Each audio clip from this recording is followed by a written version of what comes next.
Assalamualaikum warahmatullahi wabarakatuh.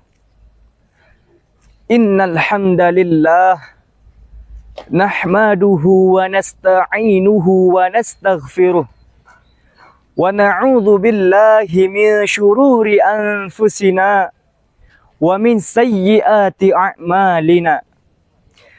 May yahdihillahu fala mudilla lahu wa may yudlil fala hadiyalah.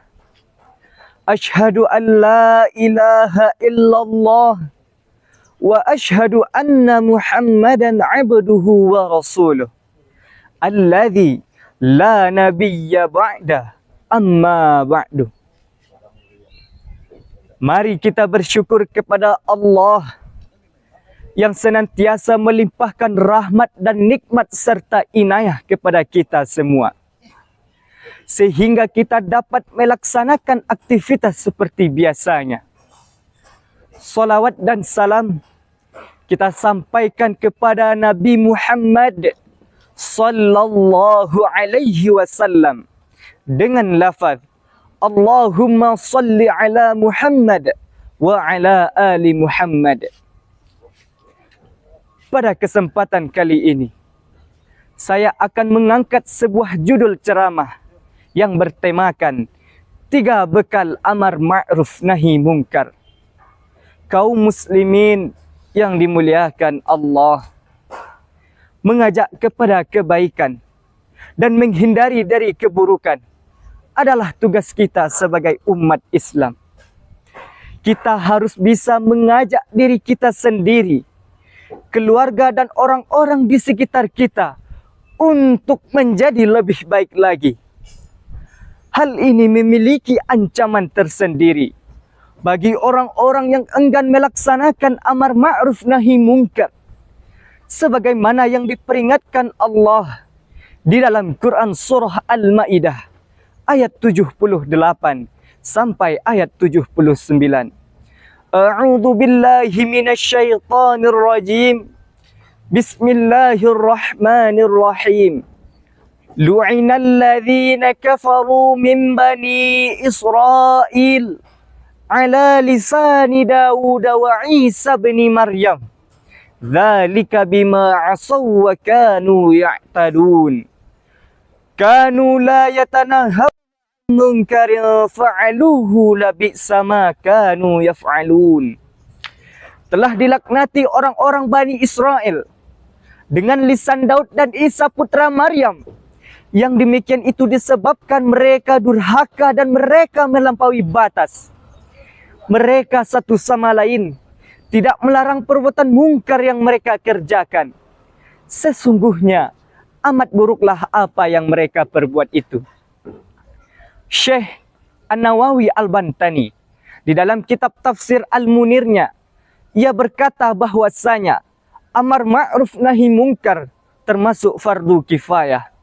Amar ma'ruf nahi mungkar tidak boleh dilakukan kecuali bagi orang-orang yang tahu betul dengan kondisi dan siasat dalam kehidupan bermasyarakat, agar ia tidak tambah menjerumuskan orang yang ia ajak atau orang yang ia larang dalam perbuatan dosa yang lebih parah. Akhir-akhir ini banyak sekali oknum-oknum yang ingin menegakkan amar ma'ruf nahi mungkar. Akan tetapi mereka melakukan dengan cara tidak santun sehingga mengantarkan kepada kekerasan. Syekhul Islam Ibnu Taimiyah mengatakan, jika seseorang hendak melaksanakan amar ma'ruf nahi mungkar, maka dibekali dengan 3 perkara. Yang pertama ialah ilmu, yang kedua sifat lemah lembut, dan yang ketiga ialah memiliki kesabaran. Bekal pertama yang perlu kita persiapkan ketika kita hendak melaksanakan amar ma'ruf nahi mungkar ialah memiliki ilmu. Umar bin Abdul Aziz mengatakan, man abadallaha bighairi ilmin kana ma yufsidu aktsaru mimma yusluh. Barang siapa yang beribadah kepada Allah tanpa ilmu, maka ia akan banyak mendatangkan keburukan daripada mendatangkan kebaikan.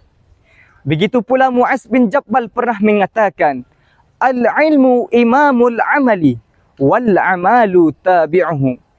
ilmu adalah pemimpin amalan, sedangkan amalan berada di belakang ilmu. Syekhul Islam Ibnu Taimiyah mengatakan, ini memang benar. Yang namanya amalan tanpa ilmu hanya akan mendatangkan kebodohan, kesesatan, dan hanya saja mengikuti hawa nafsu. Inilah beda seorang muslim dengan orang jahiliyah.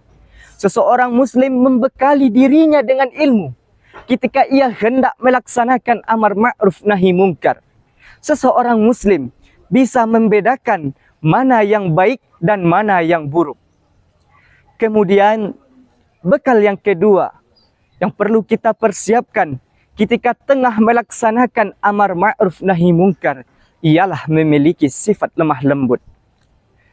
Rasul sallallahu alaihi wasallam bersabda sebagaimana yang ditujukan kepada Aisyah radhiyallahu anha, "Innar rifqa la yakunu fi syai'in illa zanah wa la yanza'u min syai'in illa syanah." Sesungguhnya jika lemah lembut itu ada di dalam sesuatu, maka ia akan senantiasa menghiasanya.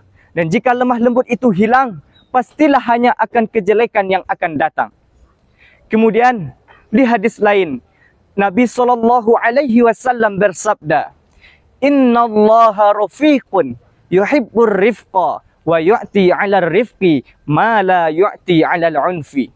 Sesungguhnya Allah itu maha lembut dan mencintai kelembutan, dan ia tidak memberikan kelembutan itu kepada orang yang bersikap kasar. Kaum muslimin yang dimuliakan Allah. Kemudian yang terakhir, bekal yang ketiga yang perlu kita persiapkan ialah memiliki sifat sabar. Syekhul Islam Ibnu Taimiyah mengatakan, setiap seseorang yang melaksanakan amar ma'ruf nahi mungkar pastilah mendapatkan rintangan.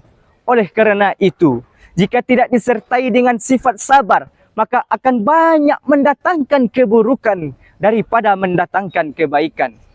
Sebagaimana yang diabadikan di dalam Quran surah Luqman ayat 18.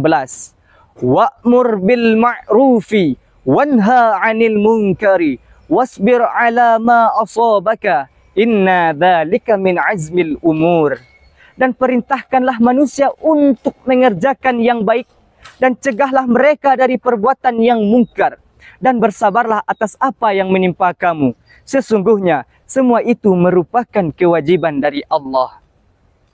Kesimpulan dari ceramah saya ialah, apabila kita hendak melaksanakan amar ma'ruf nahi mungkar, maka kita bekali dengan 3 perkara.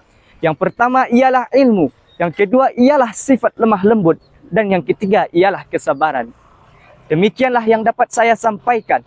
Mudah-mudahan bermanfaat bagi kita semuanya, serta dapat diterapkan di dalam kehidupan sehari-hari. Billahi taufik wal hidayah. Assalamualaikum warahmatullahi wabarakatuh.